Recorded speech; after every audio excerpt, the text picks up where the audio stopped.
ओ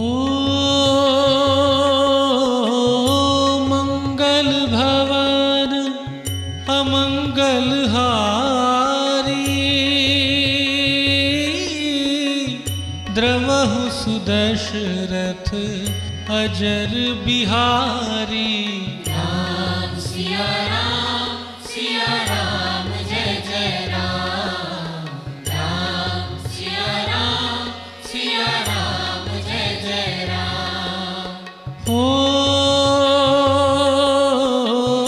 हरि अनंत हरि कथानंता,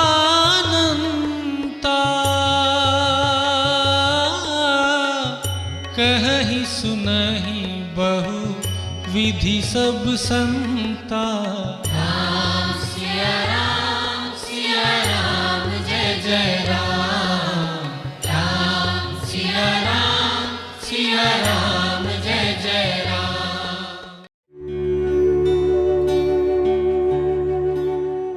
उस लोकी में वो टेस्ट नहीं मिलेगा जो रातों रात इंजेक्शन से बढ़ाइए, जो सहज पकने वाली में होता है। तो हम अपने जीवनों को सहज पकने दें, ज्यादा शोर ना मचाएं। कौन सी परिस्थिति आ रही है, भगवान कब मिलेंगे, कैसे मिलेंगे, कहाँ मिलेंगे, वो उसी पे छोड़ दो ना। गुरु आपकी योग्यताओं को कब पहचानेंगे, कैसे पहचानेंगे, क्या दायित्व देंगे, उन्हीं पे छोड़ दो। आप अपना काम करते ही चले जाओ जो इस समय आपके सामने उपस्थित है। इस समय आपके सामने जो जिम्मेदारी है उसको 100% ताकत लगा के, शक्ति लगा के और मन से और श्रद्धा से करो। बस फिर जो होगा वो शुभ ही होगा निश्चित रूप से। आज वाले दिन को, आज वाले क्षण को, आज वाले काम को अपनी प्रसन्नता का जरिया बना लो। उसको प्रसन्न होकर के करो और उसको करते हुए भगवान का धन्यवाद देने वाले बनो। उसके बाद जो होगा वो अच्छा ही होगा। तो इसलिए परिस्थितियों को कैसे हराएं, उनके पार कैसे जाएं, उसका एक ही साधन है, उनकी चिंता छोड़ के आज वाले, क्योंकि उसकी चिंता करते करते आज का दिन और निकल जाएगा। तो आज वाले समय को नहीं खोना है, इसका पूरा सदुपयोग कर लो, फिर जो होगा अच्छा ही होगा। और साधक के लिए कुछ भी बुरा नहीं होता है। शुभ और शुभ की तैयारी, बस दो ही बातें याद रखो। यही गुरुजनों ने बताया है, यही बड़ों ने बताया है। या तो हमारे जीवन में शुभ है या तो शुभ की तैयारी है। ठीक है जी माता जी। हो गया? ओम जी माता जी, प्रणाम जी। मेरा प्रश्न है, भाग्य और पुरुषार्थ में क्या भेद है? दोनों में कौन सा बड़ा है? भाग्य है पिछले जन्म में या इस जन्म के अतीत में किया हुआ पुरुषार्थ, और जिसको पुरुषार्थ कह रहे हैं वो है वर्तमान में की जाने वाली क्रियाएं। दोनों हमने किया है, कोई अंतर नहीं है। एक पहले किया हुआ कर्म है, एक अभी कर रहे हैं। तो अभी कर रहे हैं उसको नाम पुरुषार्थ दे दिया, पहले जो किया उसको नाम भाग्य दे दिया। ठीक। दूसरा ये प्रश्न है मेरा, संसार में शुभ कर्म करने वाले दुखी और अशुभ कर्म करने वाले सुखी क्यों दिखाई देता है? वो दृष्टि ठीक नहीं है इसलिए दिखाई देते हैं। हमेशा शुभ कर्म करने वाला सुखी होता है और बुरे कर्म करने वाला हमेशा दुखी होता है।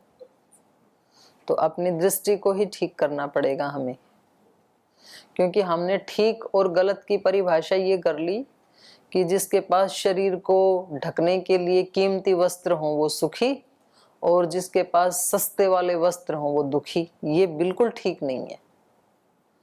आप में से कितने ऐसे भाई बहनें होंगे जो अपने माँ बाप के अकेले ही बच्चे होंगे और उनके घर की अच्छी सी स्थिति होगी, तो उनके माता पिता अच्छे महंगे वस्त्र पहना ही सकते थे, फिर ये सामान्य कपड़े यहाँ पहने हुए हैं। तो क्या ये आपको दुख दे रहे हैं?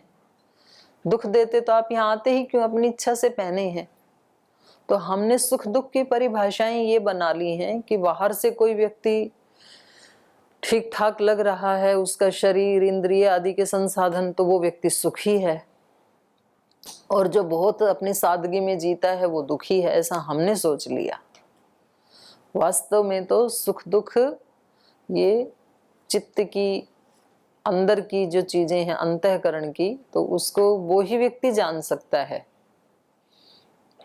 अब आप ही किसी को बता सकते हैं कि भाई हम तो बिल्कुल दुखी नहीं है, और दूसरे आपको कहेंगे अरे आप तो बड़े दुखी हो, यहाँ पर देखो बेचारे कैसे दीनहीन अवस्था में श्वेत वस्त्र पहन के बैठे हैं। आप उनको उल्टा बता दोगे कि क्या आपने मनुष्य जीवन पाया, सारा ऐसे ही भोगों में खो दे रहे हैं, आप कितने दीनहीन हैं। तो ये एक अपने विवेक के ऊपर निर्भर करता है कौन सुखी और कौन दुखी। क्योंकि बाहर के सुख को यदि सुख कहते तो महात्मा बुद्ध कभी भी महल छोड़ करके जाते नहीं। सांसारिक दृष्टि से तो सुख की पराकाष्ठा थी वो, लेकिन उनको क्या दिखाई दिया उसमें? दुख। दृष्टि है महात्मा बुद्ध की, उनको वहां पे दुख दिखाई दे रहा है, इसलिए छोड़ के चल पड़े। सांसारिक व्यक्ति को सुख दिखाई देता है, इसलिए महात्मा बुद्ध जैसा महल बने ही ना बने भले ही, तो 2-4 कमरे बनाने में ही पूरा जीवन झोंक देता है। उसकी समझ में ही नहीं आता कि इससे कितना सुंदर महल था महात्मा बुद्ध के पास। जब वो छोड़ के चल पड़े तो इससे ये पता लगता है कि उन मकानों में सुख नहीं है, पर इस व्यक्ति के पास वो दृष्टि नहीं है। ठीक है। तीसरा प्रश्न मेरा ये है, बिना पढ़े हुए मनुष्य का क्या गति होगी? बिना पढ़े हुए मनुष्य का क्या गति होगी? पढ़े मतलब ये शब्द ज्ञान, पढ़ाई, पढ़े मतलब शब्द ज्ञान, परीक्षाएं आदि। तो वो तो देख लो अनपढ़ लोगों को, वैसी गति हमारी होगी। नहीं पढ़ेंगे तो बाहर के संसाधन हमें नहीं मिलेंगे, बाहर का यश प्रतिष्ठा नहीं मिलेगा जो पढ़ने वालों को मिलता है, लेकिन उससे आत्मा के सुख दुख का कोई संबंध नहीं है। क्योंकि बाहर की चीजें उनकी एक सीमा है, वहां तक का वो सुख दिला देंगी हमें, और जो वो नहीं करेगा उसको सुख नहीं मिलेगा। बस इतनी बात है। तो चलें आगे।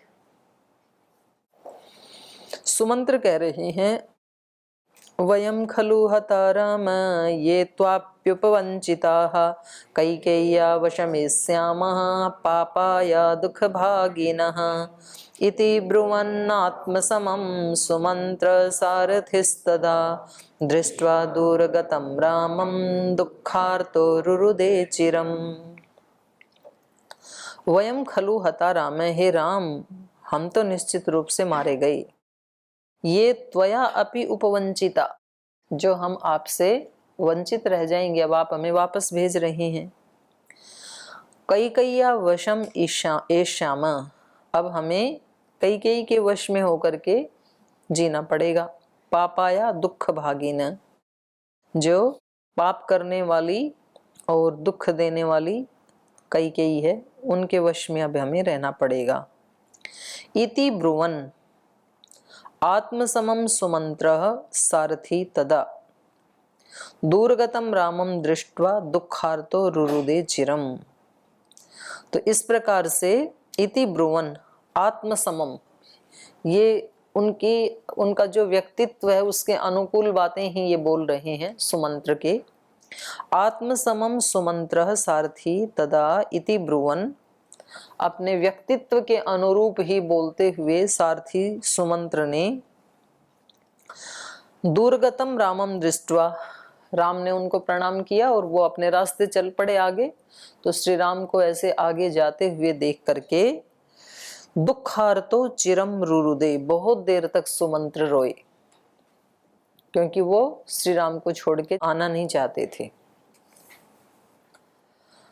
ततस्तु विगते वाष्पे सूतं स्पृष्टोदकं शुचिं रामस्तु मधुरं वाक्यं पुनः पुनः उवाच तम् इक्ष्वाकुणां त्वया तुल्यं सुहृदं नोपलक्ष्ये यथा दशरथो राजा मानसोचयेत् तथा कुरु अदृष्टदुःखं राजानं वृद्धं आर्यं जितेन्द्रियं ब्रुवस्त्वम् अभिवाद्यैव मम हेतोरिदं वचः नैवाहं अनुशोचामि लक्ष्मणो न च मैथिली अयोध्यायाश्च्युताश्चेति वने वत्सां हेति च चतुर्दशसु वर्षेषु निवृत्तेषु पुनः पुनः लक्ष्मणं मां च सीतां च द्रक्ष्यसि क्षिप्रमागतान्। एवम् उक्त्वा तु राजानं मातरं च सुमन्त्रमे च देवी सहितः कैकेयीं च पुनः पुनः आरोग्यं ब्रूहि कौसल्याम् अथ पादाभिवन्दनं सीतायामं चार्यस्य वचनान् लक्ष्मणस्य च। ततः तो विगते वास्पि, तो ऐसे काफी देर तक सुमंत्र रोते रहे और जब उनके आंसू सूख गए तब सूतम स्पृष्टोदकम शुचिम, तो तब उन आर्य सुमंत्र को शुचिम स्पृष्टोदकम माने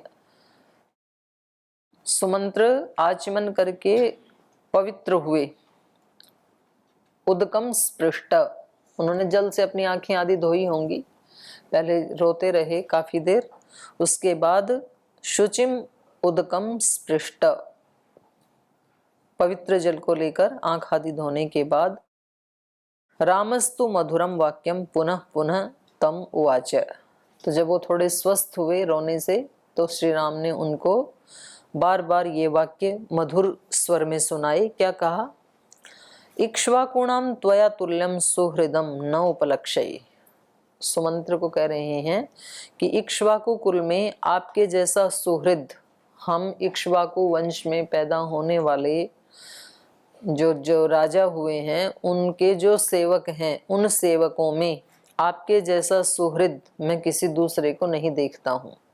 तो कुछ कुछ ऐसे हमारे घर में वो होते हैं ना सेवा करने वाले, तो वो सेवा तो करते हैं लेकिन वो सेवा एक परिवार के सदस्य की तरह से करते हैं। और कुछ ऐसे होते हैं कि भाई हमें अपनी नौकरी की ड्यूटी आवर्स तक काम है, उसके आगे आप अपने घर, हम अपने घर, तो अलग अलग होता है।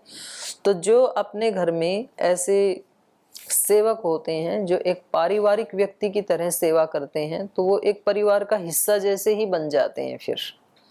तो ऐसे ही यहाँ पर सुमंत्र भी इक्ष्वाकु कुल के परिवार के जो लोग हैं उनका एक तरह से एक हिस्सा बन गए। तो इसलिए श्री राम उनको कह रहे हैं तुम्हारे जैसा सुहृद शुभ चिंतक मुझे कोई और दिखाई नहीं दे रहा है, इसलिए यथा दशरथो राजा माम न सोचयेत तथा कुरु।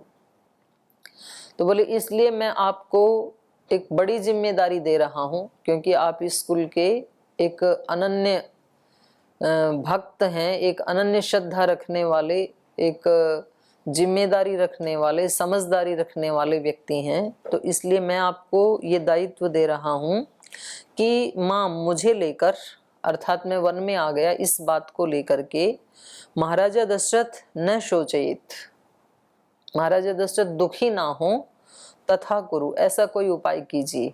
मैंने आपको ये जिम्मेदारी दे रहा हूँ कि पिताजी को वहां जाकर के समझाते रहना, आप उनको संभालते रहना, मेरे वन गमन को लेकर के वो दुखी ना हो, ऐसा आपको उपाय करना है।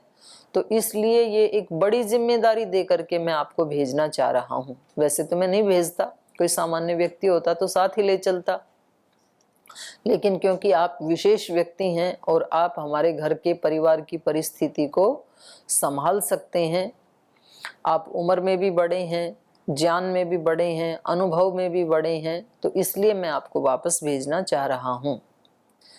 तो देखो ये भी एक समझदारी की बात होती है, किसी व्यक्ति को ये एहसास करवाना कि आपको ये दायित्व क्यों दिया गया है।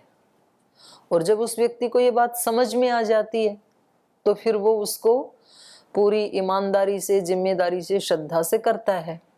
और उसको जबरदस्ती लगा दिया जाए कि नहीं आप नौकर हो, ज्यादा बोलने की जरूरत नहीं है, रथ उठाओ और उधर जाओ, तो ये भी एक परिस्थिति है।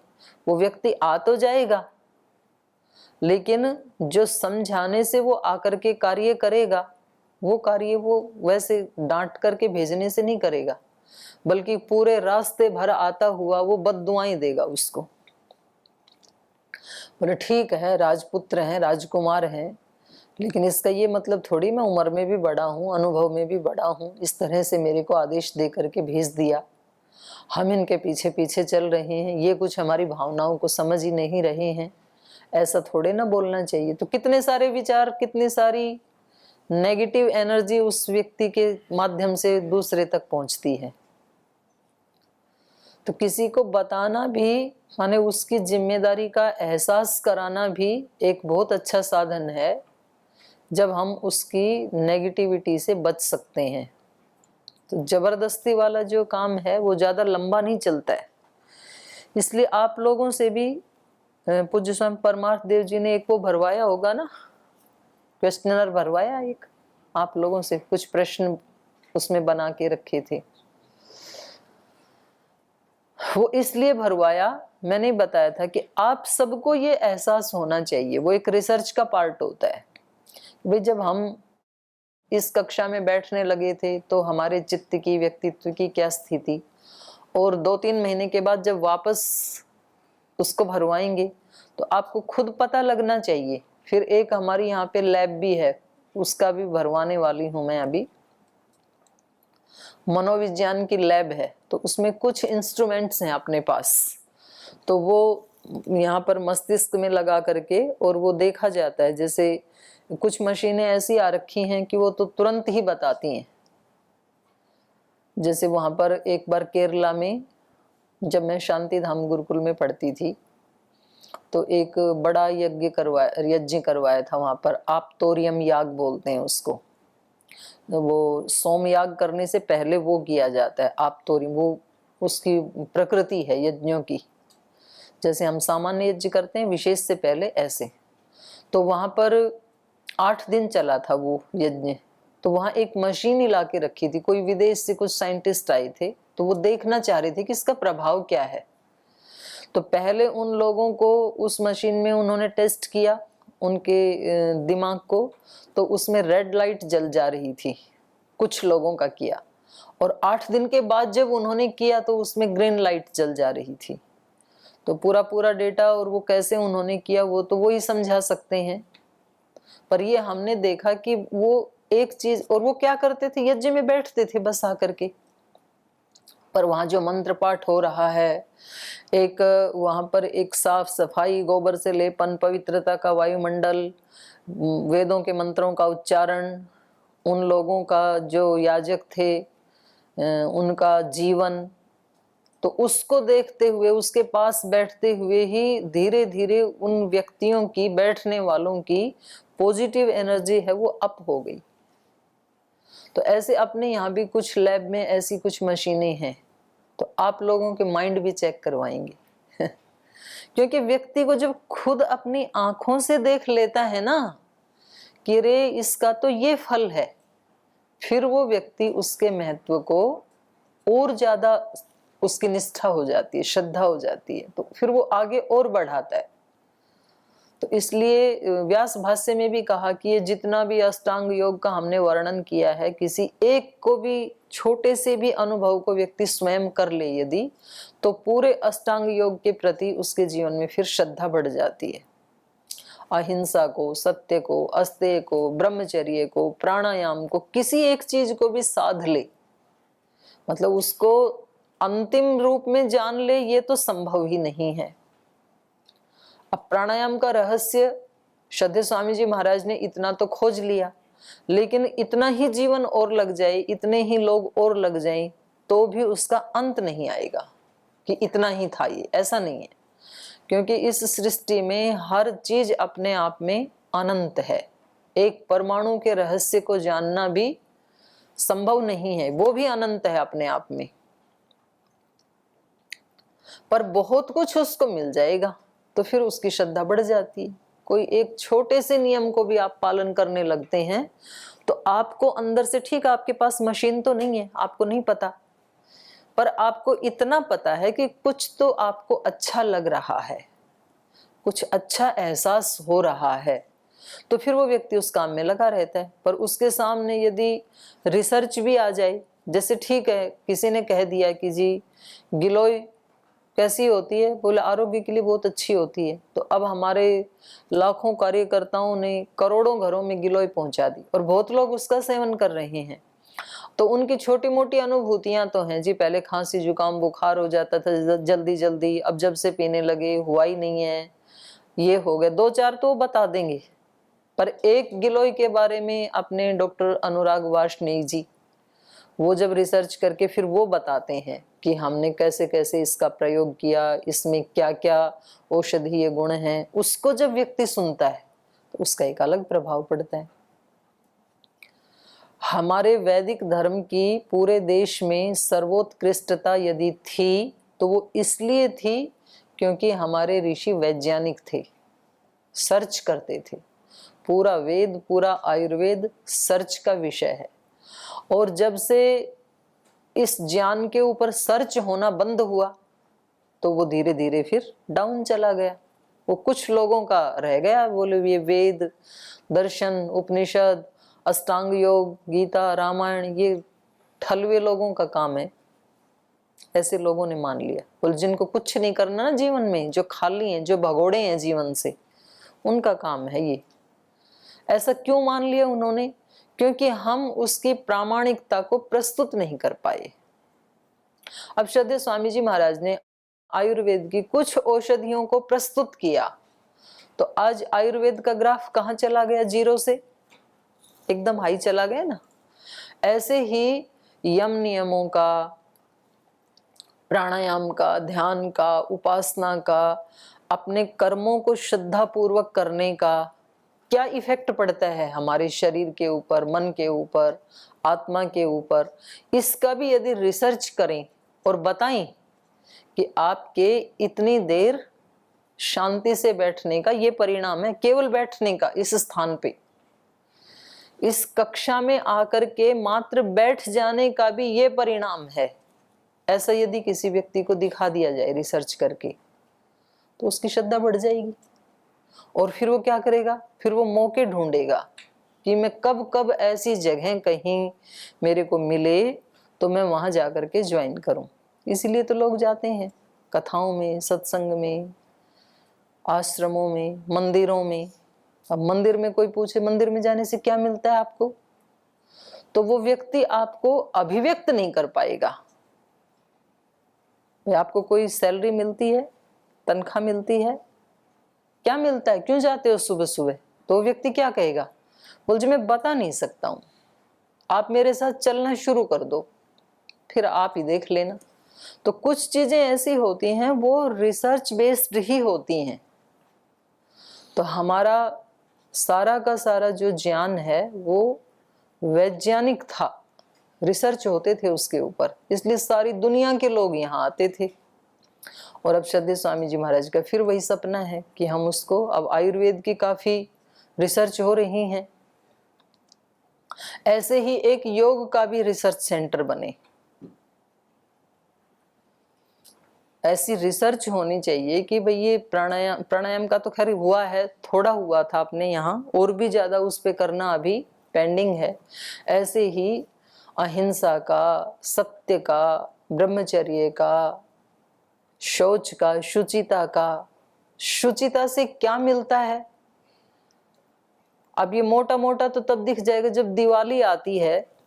दिवाली के ऊपर मिठाई खाने को तो अंतिम दिन मिलती है, कपड़े भी अंतिम दिन मिलते हैं, पर उससे पहले जो 1 महीने तक सफाई चली और पूरा घर ऊपर से नीचे तक या गुरुकुल आपने बिल्कुल साफ कर दिया, तो उससे आपको कैसा फील होता है?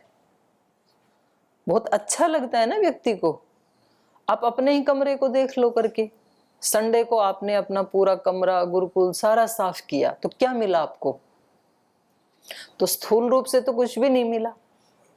मान लो गुरुकुल वाले पूज्य स्वामी सहदेव जी खाना भी खिलाएंगे तो बाद में खिलाएंगे, अच्छा खाना भी, आज बड़ा पुरुषार्थ किया ब्रह्मचारियों ने, अच्छा खिला देते हैं, लेकिन करते करते ही आपको अच्छा लगता है।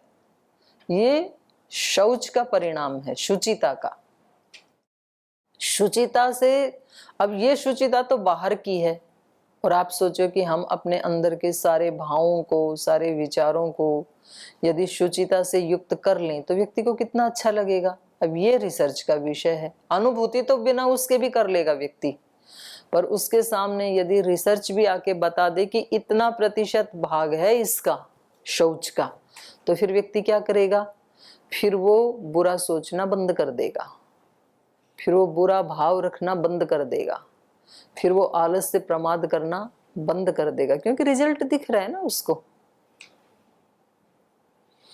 तो ये हमें बता दिया जाता है जब, तो जहाँ लैब नहीं है वहाँ तो गुरु बता देते हैं कि देखो आप एक विशेष आत्मा हैं, इसलिए इस रास्ते पे आए हैं, और अब यहाँ आकर के कहीं प्रमाद से युक्त नहीं हो जाना, इसलिए अभी भी आपको जागरूक रहना है। तो फिर एक व्यक्ति के ऊपर दूसरा प्रभाव पड़ता है, और कोई भी ना बताए तो थोड़े दिन में वो व्यक्ति वैसा का वैसा हो जाता है, फिर जैसा आया था वैसा यहाँ हो जाएगा। तो इसलिए गुरुकुल में रह करके, आश्रम में रह करके सत्संग की, ध्यान की, भजन की नितांत आवश्यकता है, बहुत जरूरी है वो, नहीं तो व्यक्ति वैसा ही हो जाएगा। तो श्री राम सुमंत्र को ये बता रहे हैं कि हम आपके ऊपर बहुत ज्यादा विश्वास करते हैं, आप ही जाकर के उस सिचुएशन को अब संभाल सकते हैं और कोई नहीं संभाल सकता है। आप में से किसी ब्रह्मचारी को हम अलग से कह दें कि भाई इस गुरुकुल में एक सुचारू रूप से, व्यवस्थित रूप से व्यवस्था करने का काम केवल आप कर सकते हैं, तो उस व्यक्ति का अगले दिन से दिनचर्या चेंज हो जाएगी, वो एक भी त्रुटि नहीं करेगा, क्योंकि उसको बिल्कुल विशेष रूप से कह दिया ना कि आप ही कर सकते हैं, तो अब वो खुद भी करेगा, औरों से भी करवाएगा। तो ऐसे सुमंत्र को भेज रहे हैं तो उसको कष्ट भी ना हो सुमंत्र को, और वो जाके अयोध्या की व्यवस्थाएं भी देख लें, ऐसे ढंग से श्री राम उनको तैयार करके भेज रहे हैं। तो आज समय हो गया, आज यहीं विराम लेते हैं, शेष कल पढ़ेंगे।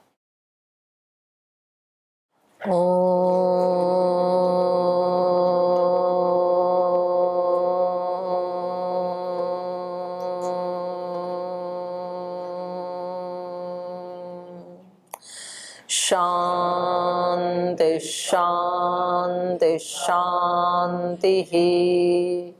श्री गुरुभ्यो नमः।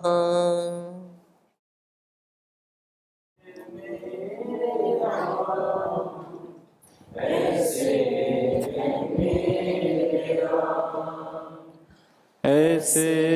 है मेरे राम, ऐसे है मेरे राम, विनय भरा हृदय करे सदा जिन्हें प्रणाम। ऐसे है मेरे राम, ऐसे है मेरे राम। राम सा पुत्र न राम सा भ्राता, राम सा पति नहीं राम सा दाता, राम सा पुत्र न राम सा भ्राता, राम सा पति नहीं राम सा त्राता, राम सा मित्र न राम सा दाता, सबसे निभाए सबका नाता। राम सा मित्र न राम सा दाता, सबसे निभाए सबका नाता। स्वभाव से उदार शांत, सब गुणों के खान। ऐसे है मेरे राम, ऐसे है मेरे राम। विनय भरा हृदय करे सदा जिन्हें प्रणाम। ऐसे है मेरे राम, ऐसे है मेरे राम, ऐसे है मेरे राम, ऐसे है मेरे राम, ऐसे है मेरे राम। ओम श्री गुरुभ्यो नमः।